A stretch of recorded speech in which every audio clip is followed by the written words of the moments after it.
श्री सुखदेव भगवान कहते हैं कि हे परीक्षित, जब तुम्हारे दादा युधिष्ठिर राजसी यज्ञ कर रहे थे ना, तो शिशुपाल उनको गाली दे रहा था, तो भगवान ने चक्र से उसका सिर काट दिया। तो उसकी आत्मा भगवान श्री कृष्ण में प्रवेश कर गई।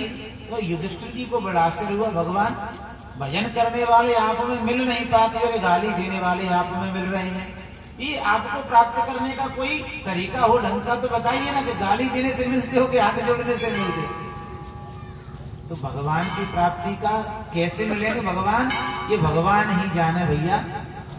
एक भक्त थे, बहुत भगवती काली का, भगवान श्री कृष्ण का पूजन करते थे, बहुत दिनों तक भजन पूजन किया, लेकिन भगवान श्री कृष्ण ने उनको दर्शन नहीं दिए।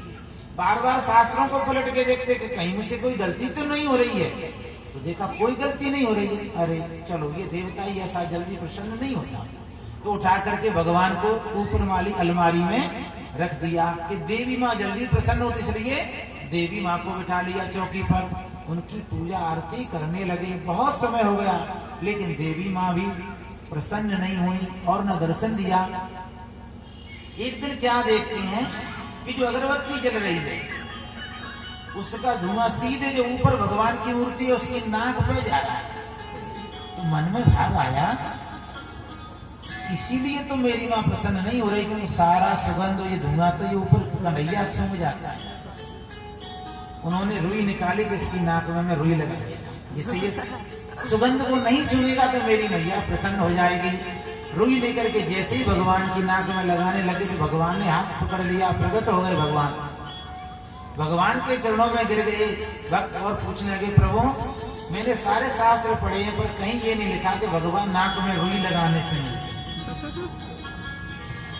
तो भगवान कहने लगे कि तूने आज ये माना कि मैं सूंघता हूं। हम जिस दिन जैसे भगवान को मान लेंगे, भगवान हमको वैसे ही दर्शन दे देते हैं। ये यथा मां प्रपद्यन्ते तास्तथैव भजामि हम। जो जिस भाव से भगवान को भजता है, भगवान उसको उसी भाव से प्राप्त होते हैं। गोप्यः कामाद्भयात् कंसो द्वेषात् चेदादयो नपा संबंधाद् वृष्णय स्नेहं यूयं भक्त्या वयं विभो। गोपियां भगवान को काम भाव से उपासना करती हैं, भगवान को पति रूप में उपासना करते हैं, तो भगवान उनको पति रूप में प्राप्त हुए। और कंस भगवान से द्वेष करता है, लेकिन भगवान कंस को भी प्राप्त हुए। और शिशुपाल भगवान से द्वेष करता है, और जो वृष्णिवंशी हैं वो उनको अपना संबंधी मानते। देखो, भगवान की प्राप्ति में भजन इतना ज्यादा जरूरी नहीं है, भगवान से संबंध मानो कि भगवान मेरे हैं। जिस दिन आप ये मान लोगे, समझना भगवान की आप पे कृपा हो गई। अभी नहीं मानते कि भगवान मेरे हैं। मेरे तो गिरधर गोपाल दूसरों न कोई, गिरधर गोपाल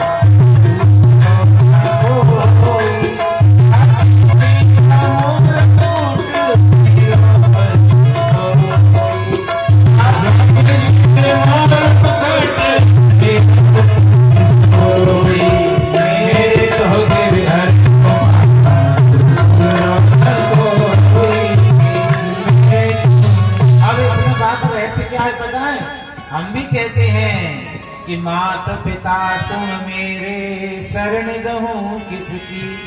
लेकिन मीरा जी की तरह दूसरी बात नहीं कहते, मेरे तो गिरधर गोपाल दूसरों को। हम भगवान के साथ साथ औरों को भी अपना मानते हैं। और भगवान की क्या प्रतिज्ञा है, एक बानी करुणा निधान।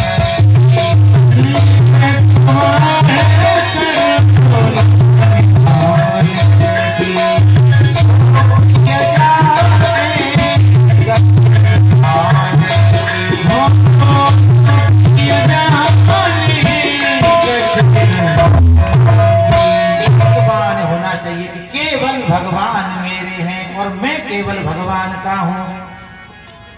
हम केवल भगवान के लिए बने, दुनिया के लिए नहीं हैं।